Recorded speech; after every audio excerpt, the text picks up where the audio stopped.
इस खबर के प्रायोजक हैं Ruchi organics limited and ISO certified company Sarojini Nagar Kanpur UP. इन राम द्रोहियों के लिए अब कोई जगह नहीं जो राम भक्तों पर गोली चला रहे थे, राम काज में बाधक थे। इन लोगों के लिए अब कोई जगह नहीं। और जो लोग अभी सपना देख रहे हैं बाबरी ढांचे का, तो उनको हम भी ये बता देना चाहते हैं कि कयामत का दिन कभी नहीं आने वाला है और कभी नहीं आएगा।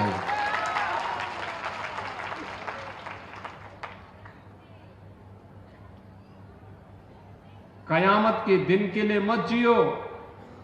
हिंदुस्तान में कायदे से रहना सीखो, कायदे से रहना सीखो। यहां का कानून मानो, कानून मानोगे, कायदे से रहोगे तो फायदे में रहोगे, और नहीं तो आगे का रास्ता तो फिर कहां के लिए जाता है, वह फिर कानून कोई तोड़ेगा तो वह रास्ता सीधे जहन्नुम की तरफ ही लेके जाता है, कहीं और की तरफ नहीं लेके जाता है। कानून तोड़ करके कोई जन्नत जाने का सपना देख रहा है तो सपना उसका कभी पूरा नहीं होने वाला है। एक सकारात्मक सोच के साथ भारत के विकास के लिए हर भारतीय का दायित्व होना चाहिए।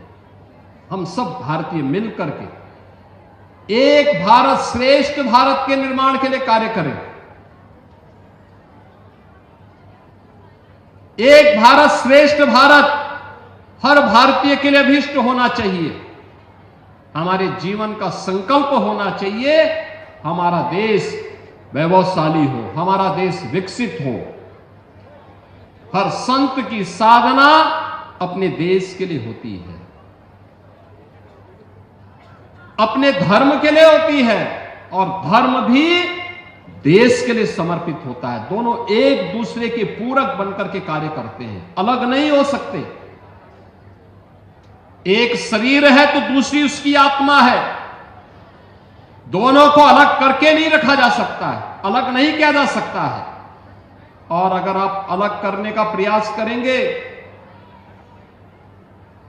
तो ऐसे ही होता है जैसे शरीर से आत्मा निकल जाती है तो शरीर जैसे निस्तेज हो जाता है, ऐसे ही राष्ट्र के जीवन में भी ऐसे ही होता है।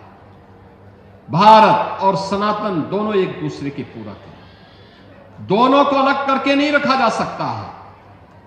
और इसीलिए तो वर्तमान में आप देख रहे होंगे दुनिया भर से प्रहार हो रहे हैं सनातन धर्म पर, भारत और भारतीयता पर। अंदर और बाहर से होने वाले इन प्रहारों से हमें सजग होना होगा, सचेत रहना होगा। क्योंकि जिन लोगों को भारत की प्रगति अच्छी नहीं लग रही है, जिनको भारत का विकास अच्छा नहीं लग रहा है, जिनको विकसित भारत की संकल्पना पसती नहीं है, वे लोग साजिश में लगे हुए हैं। कुछ लोग साजिश कर रहे हैं, कुछ लोग साजिश का शिकार हो रहे हैं, और कुछ लोग उस साजिश के लिए बिक करके कार्य कर रहे हैं। हमें इन तीनों प्रकार की दुष्प्रवृत्तियों को रोकने के लिए अपने आप को तैयार करना होगा।